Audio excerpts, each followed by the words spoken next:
crianças, que são quase como páginas em branco, ávidas por aprender coisas novas. Todos nós já fomos crianças, e a nossa avidez por aprender foi preenchida de diferentes formas, inclusive com regras de educação e convívio. Mas será que a educação molda alguém de uma forma definitiva? Para que serve a etiqueta? Você sente que você precisa ser uma pessoa mais polida? Será que a Bíblia fala alguma coisa sobre esse assunto? Fala. Em Provérbios, no capítulo 22, o verso 6 fala assim: instrua a criança segundo os objetivos que você tem para ela, e mesmo com o passar dos anos não se desviará deles. Uma outra versão fala: ensina a criança o caminho em que deve andar, e mesmo quando for velho não se desviará dele. Então, o que foi ensinado pra gente quando a gente for criança, a gente vai lembrar até mesmo na velhice. Só que Romanos, capítulo 12, verso 2, fala assim: não se amoldem ao padrão desse mundo, mas transformem-se pela renovação da sua mente, para que sejam capazes de experimentar e comprovar a boa, agradável e perfeita vontade de Deus. Então, é possível você ter a sua mente transformada, o seu modo de pensar e, em consequência, o seu modo de agir, se você encontrar alguma coisa que seja melhor do que aquilo que lhe foi ensinado quando você era pequeno. Um exemplo disso foi quando eu tinha por volta de 12, 13 anos de idade. A minha irmã tinha uma colega que todas as vezes em que ia na nossa casa para fazer trabalho em grupo, dava boa tarde para todo mundo, pedia por favor, agradecia. E todas as vezes que ela ia embora, eu ouvia minha mãe e minha avó conversando. Ah, fulana tão educada, nossa, que delícia que é conviver com ela. E eu fiquei com aquilo pensando, puxa, eu não sou assim, eu gostaria que falassem assim de mim. E a partir dessa época, eu resolvi, por conta própria, me tornar uma pessoa mais educada, mais polida, que convivesse melhor com os outros. E em Mateus, no capítulo 7, verso 12, existe um versículo que, para mim, é o fundamento de todas as normas de convívio. Assim, em tudo, façam aos outros o que vocês querem que eles lhes façam, pois esta é a lei e os profetas. Não é só você não fazer aos outros o que você não gostaria que fizessem com você, mas é uma coisa ativa. Faça aos outros o que você gostaria que os outros fizessem para você. Essa é a regra de ouro. E o que a gente vê na vida é que diversas leis e regras foram inventadas para facilitar a convivência social. Algumas, com o passar do tempo e com as mudanças que acontecem na sociedade, acabam perdendo a sua razão de existir, se tornando obsoletas. Por exemplo, você sabia que existe uma lei de 1827 que obriga a gente a chamar advogado de doutor? Existem leis da época do Império que não têm o menor sentido de serem aplicadas hoje em dia, na nossa vida em sociedade. Por outro lado, outras normas e leis passaram a se tornar necessárias a partir do momento em que a inovação tecnológica trouxe coisas novas para a nossa vida, como a internet ou o WhatsApp. E é bom a gente sempre questionar se as leis, as normas, as regras não se tornaram um fim em si mesmas e se elas não precisam ser mudadas ou mesmo extintas. Antigamente, a etiqueta visava a exclusão das pessoas. Era uma espécie de clubinho em que os iniciados olhavam os outros de uma forma que fazia com que eles se sentissem as piores pessoas do mundo. Visava de fato o constrangimento dos outros. Só que hoje, as normas de etiqueta almejam o bem comum e se tornaram bastante acessíveis. E também são bastante dinâmicas. Essas normas são caminhos seguros para que a gente consiga superar situações embaraçosas. Hoje, por exemplo, eu não preciso me levantar se o diretor da minha escola ou faculdade entra na minha sala. Também não preciso usar 1000 talheres diferentes numa refeição. Às vezes basta só eu prestar atenção no que os outros vão estar fazendo e imitar. Mas eu certamente preciso pedir desculpas se eu pisar no pé de alguém. Preciso cumprimentar os meus vizinhos quando eu os encontro. E existe uma etiqueta básica. E por incrível que pareça, existe muita gente que aparentemente se recusa a aprender esse básico. E depois reclama quando é essa mesma coisa que recebe de volta. Você já ouviu falar que gentileza gera gentileza? Nos anos 80 e 90 havia um senhor chamado José Daltrino, que era conhecido como profeta gentileza. Ele vagava pelo Rio e Niterói. Eu várias vezes encontrei quando eu estava indo para o trabalho. E ele pregava isso, das pessoas serem mais gentis, de conviverem melhor umas com as outras. E eu acredito sim que gentileza gera gentileza. E o contrário também, rudeza gera rudeza. Por exemplo, quando eu me mudei para uma cidade lá no Nordeste, eu percebi que eu me tornei muito rude no trânsito, porque eu era tratada assim. E apesar disso não ser uma desculpa para eu pagar na mesma moeda, eu acabei me tornando rude também. Mas quando eu me mudei para Brasília e comecei a observar que as pessoas no trânsito, de um modo geral, são muito gentis, apesar de às vezes a gente encontrar exceções, e muitas vezes eu ser tratada com gentileza, eu comecei a me tornar mais gentil também. Existem pessoas que demoram mais a perceber que estão sendo tratadas com gentileza, com civilidade, mas a gente precisa insistir. Por exemplo, no prédio onde eu moro, eu tinha uma vizinha que todas as vezes em que eu encontrava, eu dava bom dia, boa tarde, boa noite, e ela só ficava olhando pra minha cara. Muito tempo passou, eu a ajudei a carregar compras, ajudei segurando a porta do elevador. Logo depois desses episódios, ela até que me cumprimentava, mas depois tinha recaída e voltava a me ignorar. Mas todas as vezes eu continuava cumprimentando, insistindo. Infelizmente ela se mudou e eu não vi grande mudança não. Por outro lado, um dos porteiros daqui, que todas as vezes que eu passava por ele eu cumprimentava, nunca me respondia. Mas com o passar do tempo, foi percebendo a minha atitude, foi mudando, passou a me cumprimentar, passou a sorrir, passou a acenar pra mim. E hoje em dia é uma pessoa completamente diferente quando me encontra. Você não sabe como a outra pessoa vai reagir, então insista. E a gente tem que ficar prestando atenção às nossas atitudes, muitas vezes incoerentes. Por exemplo, eu posso condenar quem lincha ou mata alguém na rua, mas ao mesmo tempo tolerar linchamento feito pela internet, linchamento moral. Eu posso condenar a grosseria dos outros, mas tratar mal algum vendedor que esteja me atendendo, ou ignorar os meus colegas de trabalho não dando nem bom dia. Se você for prestar atenção, a sociedade hoje em dia está muito mais ousada do que era antigamente, mais irritável, mais belicosa, brigando por qualquer coisa. E em alguns lugares isso é muito mais perceptível. No Rio de Janeiro, por exemplo, quando eu tô lá, eu percebo as pessoas, acho que por causa do medo da violência, se tornaram assim, muito irritáveis, muito briguentas. E essas coisas a gente aprende desde a infância. Eu percebi, por exemplo, quando a minha filha mais velha era pequena, ela gostava muito de assistir o Chaves. E ela estava repetindo várias expressões que ela via na TV, várias formas de tratar mal as outras pessoas, porque era o seu Madruga batendo nos filhos, tratando mal o Chaves, e o seu Barriga também, o professor Girafales, e a dona Florinda. Todo mundo era gritando e brigando, e ela começou a fazer isso. E a gente começou a se preocupar e a ensinar para ela, olha, aquilo não é para você repetir. E a falta de cortesia pode ter consequências econômicas também. Por exemplo, se eu sou maltratada por alguma empresa, aquela empresa morre para mim. Eu já fui tratada mal, sabe por quais empresas? LG, Samsung, Gradiente, Philco, Oi, TIM. Deixei de ser cliente dessas empresas e algumas delas até vivem atrás de mim, mas eu não quero saber. Eu tenho muitas outras para escolher e isso traz consequências ruins para eles. Eu deixei de ser consumidora deles. E apesar de a cortesia estar morrendo em alguns grupos sociais, ela pode ser reavivada, só depende da gente. Você pode interromper a corrente de grosseria. Não precisa pagar na mesma moeda quando fizerem assim com você. Você pode saber previamente o que vai acontecer e já se prevenir em como você vai reagir de uma forma mais positiva. Por exemplo, se no trabalho você pedir uma informação para um colega seu e ele responder com grosseria, sabe como é que você pode responder? E eu tô vendo que você tá muito ocupado, talvez esteja apertado pelos prazos, por isso você tá meio nervoso. Eu volto uma outra hora. Ou então,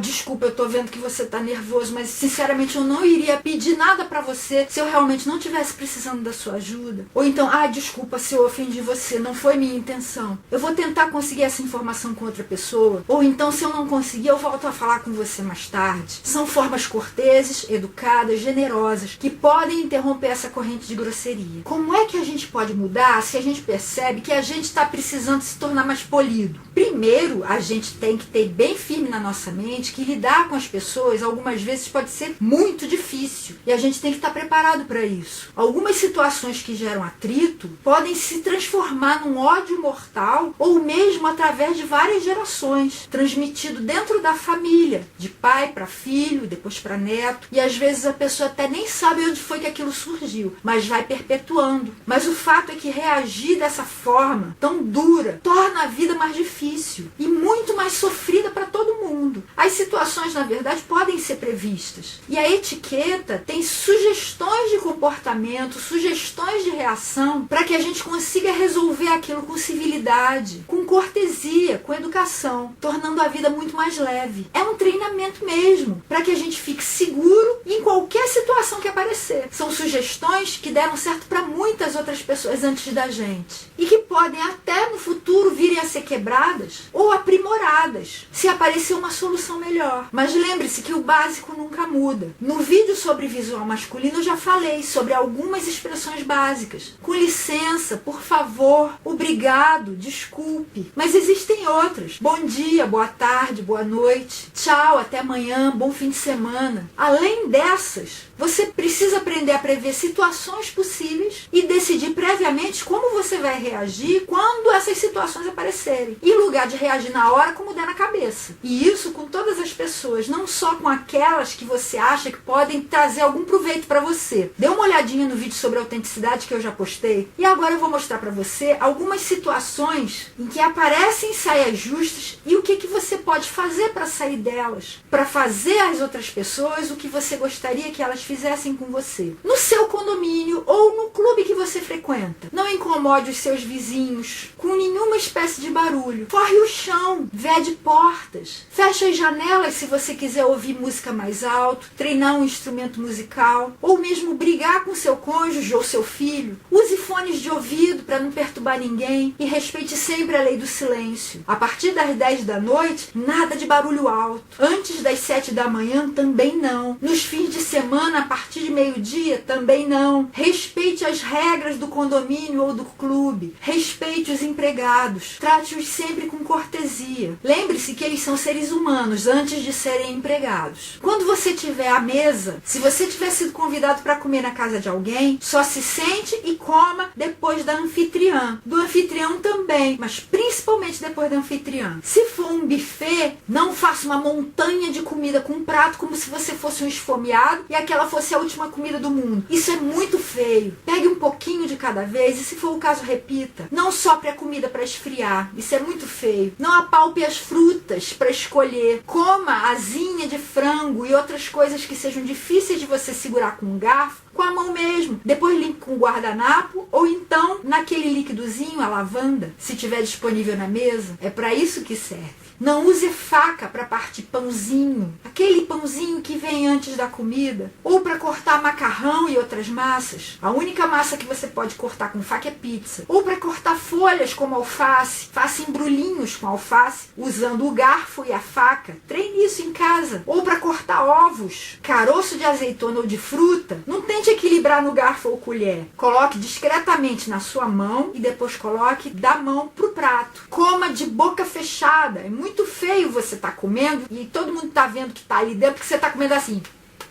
Coma também no ritmo dos outros, equilibrando a conversa e a mastigação, para você não ser o último a acabar, nem para comer correndo e depois ter que ficar esperando todo mundo. Não fale e coma ao mesmo tempo. Ou fale ou coma. Não apoie os seus cotovelos na mesa. Existe uma regra simples. Cotovelo apoiado, nunca. Antebraço apoiado, pode ser. Nada apoiado, sempre. Antes de beber qualquer líquido, dê uma limpadinha na sua boca para não deixar a borda do copo toda lambuzada. Procure não deixar restos de comida no seu prato. Mas se por acaso você achar um cabelo ou qualquer outra coisa constrangedora, não fale nada para não constranger o seu anfitrião. Deixe escondidinho num resto bem pequenininho de comida, para que ninguém perceba. E não fume à mesa, nem na casa dos outros, nem na sua casa, nem no restaurante. Falando em restaurante, não finja que você é conhecedor de vinho só para aparecer. Aceite a ajuda do garçom e diga a ele qual é o seu limite financeiro. É bem mais bonito assim. Não se incomode com comemorações rápidas, do tipo cantarem parabéns na mesa ao lado. Faz parte da alegria da vida, desde que não seja com exageros. Seja compreensivo com as outras pessoas também. Fale com quem estiver com você sem gritar, mas também sem falar muito baixo, para que a pessoa não tenha que fazer um esforço sobre-humano para entender o que você está falando. Deixe o seu celular desligado ou vibrando e evite atender qualquer chamada. Se você estiver esperando um telefonema importante, avise a sua companhia antes que a ligação chegue e peça desculpas se você precisar atender. Seja breve também. E ensine as crianças que você precisar levar no restaurante como elas devem se comportar em casa antes que vocês vão até lá. Se você precisar ir ao banheiro, cuide como se fosse a sua casa. Coloque o papel na lixeira, não jogue no vaso, dê a descarga. Se você molhar a pia em volta, dê uma secadinha depois que você usar o papel toalha com aquele restinho para deixar ela um pouquinho mais arrumadinha para o próximo que virá. Na hora de pagar a conta, você pode rachar a conta por pessoa. Inclusive, se você tiver com alguém que você paquere e que trabalhe também, ou pode rachar por casal. Por exemplo, eu e meu marido vamos jantar com um casal amigo, a gente divide em 2. Só que se houver casais e alguém desacompanhado, é melhor rachar por pessoa, que fica uma divisão mais justa. Se houver pais com filhos também, os pais pagam o que os filhos consumirem. Se houver gente que beba ou coma alguma coisa mais cara do que os outros, essa pessoa tem que pagar sozinha, é por essa parte. Mas há algumas situações em que quem convidou deve pagar tudo. Por exemplo, em almoço ou jantar de negócios. Ou se você é homem e está num primeiro encontro e quer impressionar. Não precisa, mas se você quiser fazer isso, vai ser bem-vindo. Mas o que eu considero o que dá menos problema é que logo no início vocês já combinem como vai ser o pagamento. Em relação ao convívio com parentes, se você fosse hospedar na casa de algum deles, antes de comprar as passagens, antes de fazer toda a despesa, todo o planejamento relativo à sua viagem, telefone primeiro, pergunte se você pode ir no período de tanto a tanto, porque o seu parente também tem vida própria. Isso mostra respeito de você por ele. Quando você chegar, leve algum presente, flores, algum artesanato, alguma coisa que você sabe que vai agradar, como forma de demonstrar sua gratidão por ele estar te recebendo. Cuide muito bem da casa onde você vai ficar, como se fosse um palácio. Não quebre nada, não gaste nada, não tire nada do lugar. Faça pequenas gentilezas, levar a criança para passear, levar o cachorro para fazer xixi na rua, preparar algum lanchinho. Lembre-se que o empregado ou empregados do seu parente não são seus empregados. Não fique pedindo para fazerem coisas para você. Não perca a chave da casa, não dê nenhuma despesa extra. Se houver problema entre você e o seu sogro ou a sua sogra, tente resolver isso sem colocar o seu cônjuge no meio, sem dizer ou ela ou eu, ou ele ou eu. Resolva com leveza, com bom humor, com disposição de realmente resolver e não de piorar as coisas. Se precisar disciplinar seu filho, faça isso num cantinho, longe dos olhares dos outros. Se pegar dinheiro emprestado com algum parente, devolva logo e pague corrigido monetariamente se isso demorar. O ideal mesmo é você não precisar pegar. Em relação a encontros amorosos, como é que você tem que estar na primeira vez? De um jeito limpo, de um jeito bonito, sem exagero. Você não precisa se aprontar como se fosse na coroação da rainha da Inglaterra. Seja sempre gentil com o sexo oposto. Faça pequenas gentilezas, levar um cafezinho, levar um copo d'água. Deixe os apelidos de vocês dois para intimidade, não use na frente dos outros. Se precisar romper o relacionamento, prefira fazer isso cara a cara, porque mostra maior consideração. Se o seu ex estiver já num novo relacionamento, procure não se importar, tente ignorar pro bem deles e pro seu bem também. Não leve o seu amor para programas que só você gosta. Se você é mulher, não arraste seu namorado ou marido pro shopping. Se você for homem, não arraste sua mulher ou namorada pro futebol com os seus amigos. Se você tiver encontros casuais com outro tipo de pessoas que não sejam um relacionamento amoroso, não se atrase. E se por algum acaso você perceber que vai precisar se atrasar, esse é um dos bons motivos de existir o telefone celular. Ligue avisando. Se você for encontrar alguém com quem você não tem muita intimidade, um chefe, por exemplo, fica na dúvida, é para beijar, é para apertar a mão, é para fazer o quê? Fique observando, porque quem tiver hierarquia maior é que define o tipo de cumprimento. E se você tiver gripado, não beije nem dê a mão. Explique com antecedência enquanto vocês ainda estiverem um pouquinho longe um do outro. Alguém chegou num lugar, você é o anfitrião, apresente todo mundo para todo mundo. E se você que chegou no lugar e não foi apresentado, pode tomar a iniciativa e dizer, me chamo fulano, sou não sei o que lá do anfitrião. Se você tiver esquecido conhecido o nome da pessoa que você encontrou. Chame de querido ou de querida, vá tentando lembrar o nome. Se for necessário chamar a pessoa pelo nome, peça desculpas e pergunte como é mesmo seu nome todo. Fica mais bonito, mas se não der, de qualquer forma, peça desculpas pela sua falha imperdoável e pergunte o nome. Na casa dos outros, trate bem o cachorro. Quando estiver conversando com alguém, não corrija qualquer erro de português, nem envergonhe a pessoa por qualquer coisa que ela faça. Evite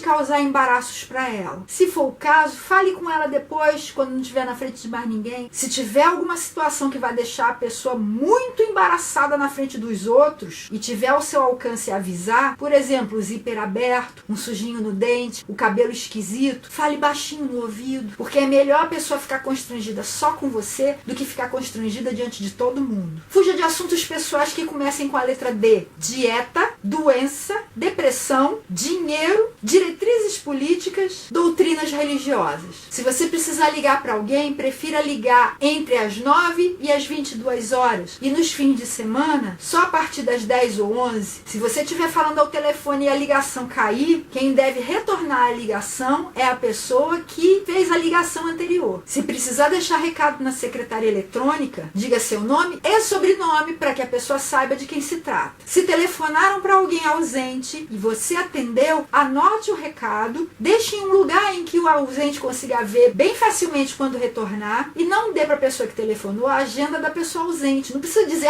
foi no banheiro. Diga só que não está e pergunte se quer deixar recado. Em relação a festas, se você for convidar, faça isso com antecedência, que de acordo com a situação vai variar entre 7 e 30 dias. Festas maiores, como casamentos, por exemplo, precisam de um prazo maior. Festas mais informais, um prazo menor, para que a pessoa possa se programar ou reprogramar sua agenda. Informe o dress code no convite, ou seja, que tipo de roupa se espera da pessoa. Informal, esportiva, roupa fina. Informe para que ela não se sinta deslocada. Se você quiser, daqui a algumas semanas eu vou postar um vídeo sobre roupas. Se você receber convite impresso, pode ter certeza, a festa é mais formal e vai ficar ruim se você aparecer de bermuda e chinelo. Se tiver escrito no convite RSVP, isso vem do francês, répondez s'il vous plaît, significa responda por favor, dizendo se você vai ou não, porque se você não responder, você está arriscado a ser barrado na festa. Mesmo que você não tenha um convite com RSVP, é de bom tom você avisar se você vai ou não. É consideração com o anfitrião. Se você for e tiver algum tipo de restrição alimentar, uma alergia, por exemplo, ou a sua religião não permite algum tipo de alimento, avise isso com antecedência ao anfitrião. Se você não puder ir, desculpe-se por não poder ir, mas sem inventar mentira. Fale a verdade com gentileza. E se teve alguma festa que você acabou esquecendo, mande um presente depois pro anfitrião, se desculpando pela falta grave. É muito mais bonito do que você tentar ficar evitando a pessoa no meio da rua. Se aparecer alguém com a roupa igualzinha à sua, ria da situação, mostre pros outros, porque isso diminui o constrangimento. Evite pedir roupa emprestada a alguém para você ir numa festa, porque se manchar, vai ficar muito difícil de você consertar o estrago. Se é você que está dando a festa, não faça um prato só, mas pense na possibilidade das pessoas serem alérgicas ou terem alguma religião que não permite comer aquilo. Tenha sempre algum prato alternativo, por exemplo, para vegetarianos. Apareceu um bêbado que não desgruda do seu pé, se for conhecido seu, leve-o para casa ou coloque-o dentro de um táxi. No dia seguinte ele vai te agradecer. Não deixe de jeito nenhum ele ir dirigindo. E se for desconhecido, fuja dele durante a festa. Festa de empresa, postura profissional sempre. Formatura, arme-se de paciência, porque geralmente é muito demorado e na maioria das vezes chato demais. Festa de noivado, você foi convidado? Não precisa levar presente não, presente é só no casamento mesmo, ou no chá de panela. Falando agora de casamentos, se o casamento é seu, faça uma lista de presentes que fuja do lugar comum. Não precisa ser numa loja que só venda coisa para casa e coisa cara. Você pode colocar outras opções também, como livros, viagens, dinheiro mesmo. Diga que você aceita cheques ou dinheiro em espécie, depósitos na sua conta, no valor que a pessoa preferir. aqui, que isso já vai te ajudar bastante na lua de mel. Meu marido e eu recebemos dinheiro de algumas pessoas e foi uma maravilha para nós durante a nossa viagem. E deixe bastante claro que o presente é algo espontâneo, que se a pessoa não puder ou não quiser dar, ela possa se sentir livre. Não choque os convidados, por exemplo, indo se casar de rosa choque. Você quer fazer uma ruptura? Saiba que as rupturas muito bruscas causam rejeição nas pessoas. E você não quer causar mal-estar nos convidados. Então, se você não quer se casar de branco, por exemplo, opte por um vestido rosa bem clarinho, ou amarelinho, ou azulzinho. É uma ruptura, mas muito mais suave. Prepare uma festa gostosa que não seja só para as suas amigas ou para os seus amigos, mas que inclua também seus pais, convidados mais idosos, que todo mundo possa se divertir e se sentir bem lá. Se a festa for provavelmente chata para crianças, evite levá-las. Elas vão se chatear e vão chatear as pessoas que estiverem lá também. E se você estiver preparando uma festa que seja principalmente para adultos, pense em algum lazer paralelo para as crianças também. Capriche na roupa que você vai usar no casamento, mas não queira parecer mais do que a noiva nem o noivo. Se for um segundo casamento, a roupa já pode ser mais sóbria, mais madura. Não esqueça que o casamento é um dia que deve ser de felicidade, não de chateação, de preocupação, de tensão. Releve qualquer falha de planejamento de quem convidou você e releve qualquer falha das pessoas que você tiver convidado. Você vai em algum lugar onde você vai fazer parte da plateia, como cinema ou teatro? Se for teatro, use roupas elegantes em respeito até às pessoas que vão estar ali no palco. Desligue ou emudeça o seu celular e não atenda de jeito nenhum. Retorne a ligação depois. Vai precisar marcar algum lugar para alguém? Guarde no máximo um. Não faça barulhos ali, nem com o seu lanche. Não leve para o cinema lanches que tenham um cheiro muito forte. Não jogue lixo no chão. Fale bem baixinho e só o necessário. Não deixe os seus pés perto da cabeça da pessoa que está sentada à sua frente. Não bata na cadeira da frente, nem deixe seus filhos baterem. Controle as crianças e, se não conseguir, saia com elas um instante. E, se for preciso, vá embora para casa com elas. Não tussa muito. Se você tiver resfriado ou gripado, não vá. Vá depois que você tiver curado. E se for tosse nervosa, leve com você sempre alguma pastilha ou bala, para que você possa controlar a sua tosse nervosa. Não espirre nos outros. Se for o caso, espirre em você mesmo. Nem fique fungando. Já falei para não ir resfriado. E se isso for um mau hábito seu, assoe o nariz antes de entrar. Vai com o namorado ou namorada, não exagere no grude, porque mesmo que seja no escuro do cinema, todo mundo em volta consegue ver e é muito feio. Não grude a sua cabeça com a do seu namorado, porque atrapalha quem está atrás. Não discuta com alguém que você veja que está cometendo alguma grosseria no cinema ou no teatro. Se for o caso, chame o lanterninha, porque ele sim vai conseguir resolver a situação. Agora, as situações que aparecem quando a gente está andando na rua ou em lugares públicos. Não jogue lixo no chão, nem pela janela do carro. Não cuspa. Aspire o seu carro, mantenha limpo, para que você possa dar carona para as pessoas, sem causar nojo em ninguém. E se você for motorista de Uber, cuidado, deixe seu carro sempre limpo, porque eu já peguei várias vezes o carro que eu tinha até receio de sentar e manchar minha roupa. Não xingue os outros motoristas se você está dirigindo. Buzine só se for extremamente necessário, uma situação de perigo, para avisar alguém. Não feche os cruzamentos durante os engarrafamentos, porque só piora as coisas. Não passe o carro em cima de poças d'água. Lembre que, se você estiver no ponto de ônibus, também não vai gostar que um carro passe jogando água em você. Não dirija atendendo o celular. Se for o caso, coloque no viva voz ou use aqueles dispositivos em que você atende pelo próprio volante. Ou então, se não for possível, pare, estacione e atenda. Porque parece que você está bêbado enquanto você está dirigindo. Fale baixo e rápido também, para que a ligação acabe logo. Ligue música relaxante, música que você goste no carro, para que você não fique estressado se pegar um engarrafamento. Mas não imponha o seu gosto musical às outras pessoas. Seu carro tem ar-condicionado? Feche os vidros, ligue o ar e ouça a música só você mesmo. Se não for possível, coloque fone de ouvido. E isso vale inclusive se você estiver dentro de um ônibus. Ninguém é obrigado a apreciar o seu gosto musical. Respeite todas as filas, inclusive as de engarrafamentos. Não ultrapasse passe para tentar pegar um lugar melhor lá na frente. Isso é muito feio. Dê passagem para viaturas de hospital ou de polícia ou de bombeiros. E nunca, jamais, tente se aproveitar da passagem delas para tentar passar também os outros carros. Não pare em fila dupla, nem em vagas reservadas, a não ser que você seja idoso, gestante ou deficiente. E se for, use o cartão próprio. Não coloque adesivos ofensivos no seu carro. Não limpe as unhas, os ouvidos ou o nariz em público, mesmo que seja dentro do seu carro, porque dá para os outros verem. Use desodorante, principalmente se você for andar em transporte público. E não só no calor, no inverno também. E roupas limpas também. Não ande sem camisa, se não houver nenhuma praia ou um parque por perto. Inclusive porque isso suja o cinto de segurança. Se você for entrar no metrô, ou em um elevador, ou em um ônibus, dê espaço para que as pessoas desçam primeiro e só depois você entre. Suba e desça escadas, ou ande por passarelas ou escada rolante pela direita, deixando a esquerda livre para quem quiser ultrapassar você. Isso inclusive é uma regra nas cidades europeias. Se houver homens e mulheres subindo juntos, os homens devem ir à frente e na descida também, por causa da saia das mulheres. A exceção é se os homens estiverem ali para amparar alguma mulher com salto muito alto ou uma pessoa idosa. Você vai entrar no ônibus, no metrô ou no elevador, tire a sua mochila das costas, principalmente se ela for grande, porque atrapalha demais, sai batendo nas outras pessoas. Isso vale também para bolsa muito grande. Já aconteceu algumas vezes de eu estar sentada em ônibus e levar uma bolsada na cara. Isso dói muito. Se precisar lutar pelos seus direitos, faça isso com firmeza, mas mantenha calma e fale sem gritar, para você não perder a razão. No trabalho, cumprimente todo mundo quando você chegar e quando você sair, inclusive porteiros, faxineiros, vigilantes. Use pouco perfume para não incomodar ninguém. Se for ouvir música, ouça no seu fone de ouvido e use um fone só para você não ficar isolado de todo mundo. Não faça barulhinhos irritantes com seu pé, com seu dedo, com a caneta, assobiando. Precisou limpar o nariz ou a garganta? Faça isso no banheiro, não na frente de todo mundo. Vai falar no telefone, assunto pessoal? Fale baixo, fale rápido. E se for possível, saia no corredor para atender as ligações. Leve sempre seu celular com você se você se ausentar da sala, para não incomodar os outros. Anote os recados, vale a mesma dica que eu já dei antes. E não dê a agenda, não diga onde a outra pessoa foi. Vai comer? Não faça na sua mesa, use o refeitório. Não fume, se precisar saia, vá para o ar livre. Personalize a sua mesa se você quiser, mas sem exagero. Na dúvida, veja como a secretária ou secretário do chefe faz com a mesa dele ou dela. Não brigue por causa da temperatura do ar-condicionado. Se você é friorento, leve algum casaquinho ou uma meia dentro da sua bolsa e tente sentar embaixo do aparelho, que é o lugar mais quente. Se você for calorento, leve roupas leves e sente na direção do vento. Mas se nada disso for possível, lembre-se que a regulagem deve privilegiar os calorentos, porque é muito mais fácil se proteger do frio do que do calor. Preveja intervalos na sua agenda, para que você não fique submetido a um estresse constante, que acabe desembocando em grosseria com os outros. E respeite as diferenças de gênero. Respeite como as mulheres pensam, como os homens pensam, como homossexuais pensam. Trate todo mundo com respeito. Numa viagem, você vai viajar de ônibus ou de avião, use desodorante e pouco perfume. Use roupas e calçados confortáveis e limpos. E também práticos. Deus o livre. Mas se o seu avião tiver que fazer um pouso de emergência e todo mundo tiver que descer pela esteira, onde é que vai parar a sua saia se você tiver com um vestido apertadinho e curto? Cuidado com a sua bagagem ao andar pelo corredor. Já falei sobre isso. Não bata na poltrona da frente, com os seus pés, com as suas mãos, segurando quando você for levantar, ou quando você for manusear a mesinha do avião. Controle as crianças para que elas também não incomodem as outras pessoas. Use fone de ouvido todas as vezes que você for precisar ouvir alguma coisa no celular, ou tablet, ou computador. Contente-se com um dos braços da poltrona. Às vezes quem senta na janela ou no corredor apoia os braços nos dois lados da poltrona e o pobre coitado que vai ali no meio não tem lugar nenhum para se apoiar. Não leve travesseiros enormes, só aquele pequenininho de pescoço para apoiar se você der uma cochilada. Não leve mantas, cobertores, como se você tivesse de mudança. Só agasalhos, calça comprida, meias. Se for o caso, troque no banheiro do avião, ou no aeroporto, ou na rodoviária. Leve algum livro ou passatempo, como sudoku, palavras cruzadas. Leve carregador de celular também. Leve algum snack ou petisco para matar sua fome, principalmente em companhias que não servem comida direito. Cuide dos banheiros de onde você estiver viajando ou hospedado. Se for fazer uma viagem em grupo, combine antes os roteiros, para que vocês não fiquem numa situação estressante. Se houver diferença de gosto ou diferença de poder aquisitivo, vocês podem combinar de cada um fazer o seu programa e em determinada hora vocês marcam um ponto de encontro para se reencontrarem. Combine também como vai ser a divisão das despesas, cada um pagando o seu, rachando igual. Combine antes. Etiqueta pela internet. Responda seus e-mails o mais rápido que der. Não cheque suas mensagens toda hora. Não exponha as outras pessoas usando o anonimato da rede. E olhe um teste para saber o seu grau de civilidade. Quando você leva o cachorro para passear, você lembra de levar saquinho para recolher as fezes? Você sabe ouvir histórias que os outros te contam sem interromper, mesmo que a sua seja mais interessante? Você sabe a diferença entre se vestir para ir a um casamento e se vestir para ir a um baile? Você consegue falar baixo mesmo quando você está lutando pelos seus direitos? Você respeita todas as filas, até nos engarrafamentos? Você sabe dirigir sem insultar os outros? Você consegue avisar uma pessoa desconhecida que esteja no seu lado para evitar algum embaraço maior, tipo a história do zíper ou da coisa no dente? Você respeita a faixa de pedestres? Você entra no elevador só depois que todo mundo que quiser saltar saiu? Se você for homem, você ajuda as mulheres a carregarem os pacotes pesados? Se você for mulher, você é capaz de levar água ou um cafezinho para o seu namorado ou cônjuge? Ou colega de trabalho só por gentileza? Se você é uma pessoa que tem algum grau de importância diante dos outros, você nunca usa a expressão "sabe com quem está falando"? Para você ser considerado uma pessoa civilizada, você precisa ter respondido sim a pelo menos 10 perguntas dessas. E deixa eu dar umas dicas finais aqui para você. Você precisa harmonizar a forma com o conteúdo. Quando eu estive na França, uma coisa que eu não gostei lá foi que algumas pessoas usam palavras gentis, mas com uma forma muito rude, como guardas organizando a fila do Museu do Louvre, chamando todo mundo de Madame e Monsieur, mas com uma rudeza tremenda. Tente ser como os britânicos, que se desculpam até se você pisar no pé deles. E já disseram que uma atitude de amor e riso é o que nos salva na vida. Melhora a nossa saúde, porque dá pra gente uma perspectiva mental melhor. A arrogância e a agressividade dificultam tudo, porque fazem com que a outra pessoa tenha uma predisposição ruim em relação a você. Ninguém gosta de gente reclamona. Se você não gosta de alguma coisa, tente mudar. Tenha uma vida de bom humor, mas lembre-se de que o riso nunca deve ser às custas de desmerecer as outras pessoas. Se for alguma piada politicamente incorreta, guarde para si mesmo, principalmente se for em relação a alguma coisa que não pode ser mudada, como a altura do outro ou a sua cor da pele. Tente nunca ser cruel com ninguém. Lembre-se que lidar com outras pessoas mais jovens pode trazer mais alegria e positividade, mas também pode exigir mais paciência de você com a inexperiência deles. Lembre também que amor significa respeito, bom senso, generosidade, delicadeza, inclusive para homens, mesmo que o outro não queira, ou pior, mesmo que o outro não mereça. Nesse caso, haja com compaixão e lembre que muitas